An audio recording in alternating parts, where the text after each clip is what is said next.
السلام علیکم۔ رمضان مبارک، اور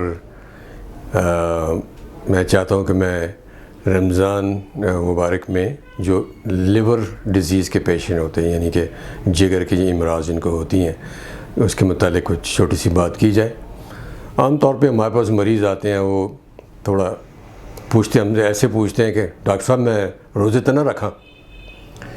تو یہ ایسے لوگ ہیں جو شاید روزہ رکھنے کا ویسے ہی موڈ نہیں ہوتا ان کا، تو ہم سے فتویٰ لینا چاہ رہے ہوتے ہیں۔ لیکن سیریسلی بات یہ ہے کہ جن لوگوں کو لیور ڈیزیز ہوتی ہے تو ان کے لیے یہ اسپیشل انسٹرکشن بہت ضروری ہے۔ تو اس میں کئی قسم کے مریض ہوتے ہیں۔ کچھ مریض ایسے ہیں جن کو جگر کی بیماری کو اتنی سیریس نہیں ہوتی ہے، تو اس کو ہم ایسے کیٹیگری اے میں اس کو ڈالتے ہیں۔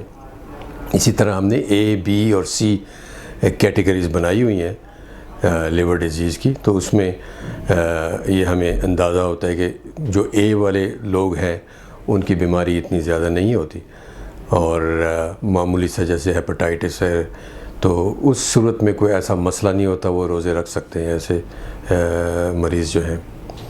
لیکن دوسری سٹیج جو ہوتی ہے، سٹیج بی، اس میں یہ ہوتا ہے کہ کچھ مریض زیادہ سیریس ہوتے ہیں، ان کی کرونک لیور ڈیزیز کئی سالوں سے چل رہی ہوتی ہے، کئی دوائیں لے رہے ہوتے ہیں، اور ان کو شوگر بھی ہے، کوئی بلڈ پریشر بھی ہے، وہ میڈیسنز بھی لے رہے ہیں، اوپر موسم بھی گرم ہے، تو وہ انڈیویجول یعنی کہ ہر مریض کو ہم دیکھتے ہیں کہ وہ اس قابل ہیں کہ روزہ رکھ سکتے ہیں یا نہیں رکھ سکتے۔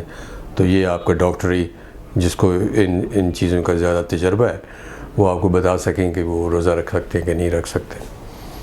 تو پھر یہ کیٹیگری سی آتی ہے جو کہ واقعی بہت زیادہ بیمار ہوتے ہیں، اور اکثر ہمارے مریض جو کرونک لیور ڈیزیز کے چل رہے ہوتے ہیں وہ ان کو بیماری جو کیٹیگری سی میں ہی ہوتی ہے، یعنی کہ ان کو کبھی پیٹ میں پانی بھی آیا ہوتا ہے، کہ پاؤں سوج رہے ہیں، یا ان کو خون کی الٹی کبھی آئی ہو، یا پھر کبھی بے ہوشی ہوئی ہو۔ تو یہ جو ایسے مریض ہوتے ہیں یہ کافی سیریس ہوتے ہیں، یہ ان کی ڈیزیز جو ہوتی ہے، ان کی بیماری کافی ایڈوانس سٹیج میں ہوتی ہے۔ تو ایسے مریضوں کو ہمارا جو اوپینین وہ ہوتا ہے کہ ہرگز وہ روزے نہ رکھیں۔ روزہ رکھنا ان کے لیے نقصان دہ ہوگا، ان کی بیماری بڑھ سکتی ہے، اور کچھ مریض ایسے ہوتے ہیں جو یہ پیشاب آور گولیاں لے رہے ہوتے ہیں، ان کو پھر ڈی ہائیڈریشن ہو جائے گی اور مسئلے کھڑے ہو جاتے ہیں۔ کچھ لوگ بے ہوش ہو جاتے ہیں، ہائپوگلائسیمیا یعنی ان کے شوگر لیول بڑے لو ہو جاتے ہیں، تو اس صورت میں ہم کو ہرگز روزہ نہیں رکھنا چاہیے۔ تو باقی جو ریگولر سے لوگ ہیں جن کو کبھی ہیپاٹائٹس ہوا ہے، کوئی ہلکے پھلکے کوئی جگر کی بیماری ہوئی ہے، یا کوئی فیٹی لیور ہے، کوئی اس قسم کی لائٹ قسم کی بیماری ہیں، تو اس میں روزہ رکھنا کوئی ایسا کوئی مسئلہ نہیں ہوگا۔ تو بیسک ایڈوائس جو ہے آپ کو وہ یہ میں دوں گا کہ آپ اپنے ڈاکٹر سے ضرور رجوع کریں رمضان شروع ہونے سے پہلے۔ اپنے سے آپ روزے رکھنے شروع نہ ہو جائیں، خاص کر ان لوگوں کے لیے جن کی بیماری بہت ایڈوانس ہے۔